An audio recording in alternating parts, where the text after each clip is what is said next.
Welcome to Unit 1, The History of Journalism from 1690 to present day. In the last video, we looked at the origins of journalism and talked about the ways journalism was censored by governments. In this video, we're going to look at the steps that allowed journalism to become more independent and free from government control. We will also talk about the different ways that people get their news. Try to take notes on the dates and names you hear, because this will help you play the game that follows these videos. For most of the 18th century, governments still controlled what people wrote. For example, in the USA, in 1722, a young Benjamin Franklin took over as editor of a newspaper called the New England Courant because his older brother was in jail. The government accused him of writing things that were not true. Later in the 18th century, people began to believe in a free press. Edmund Burke, an Irish politician, was making a speech about the three parts of government, called the Three Estates.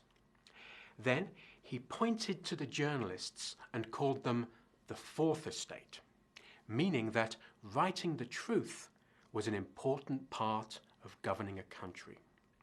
We still call journalism the Fourth Estate.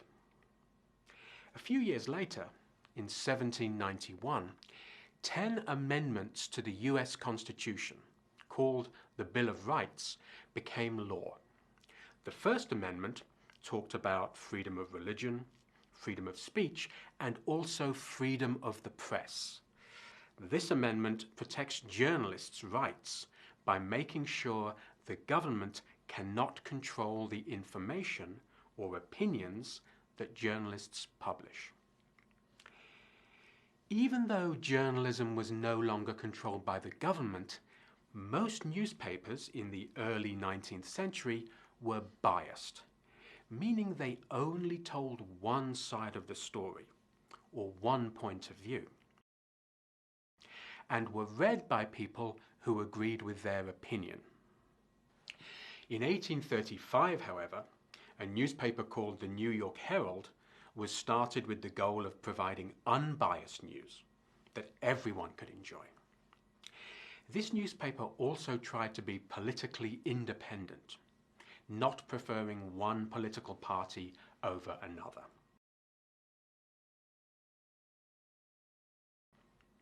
In the 1850s, newspapers moved from being just local to national.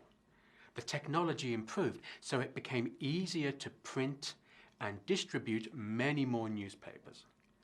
Hundreds of thousands of people could now read the same newspaper on the same day in different parts of the country.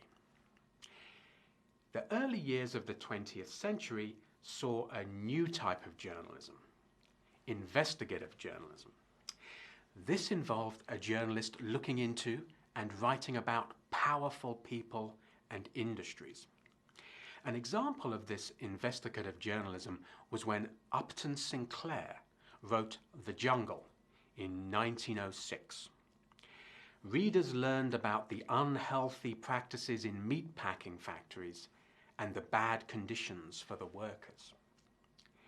Although newspapers continued to be popular throughout the 20th century, by the 1920s they also had to compete with news on the radio. Listening to news on the radio allowed the whole family to sit down and hear the news at the same time.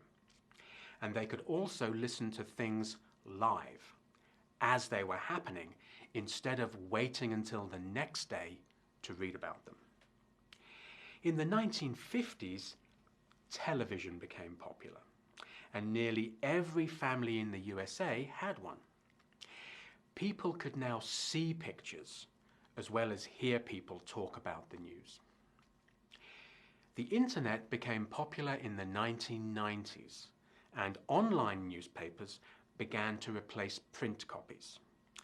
Today, over half the adults in the USA get their news from Twitter or Facebook. As we have seen, over hundreds of years the government have tried to control the news. The press has worked to become freer and more independent. Because of new technology, people can get their news from many different places. Next, use your notes to check your understanding of the history of journalism.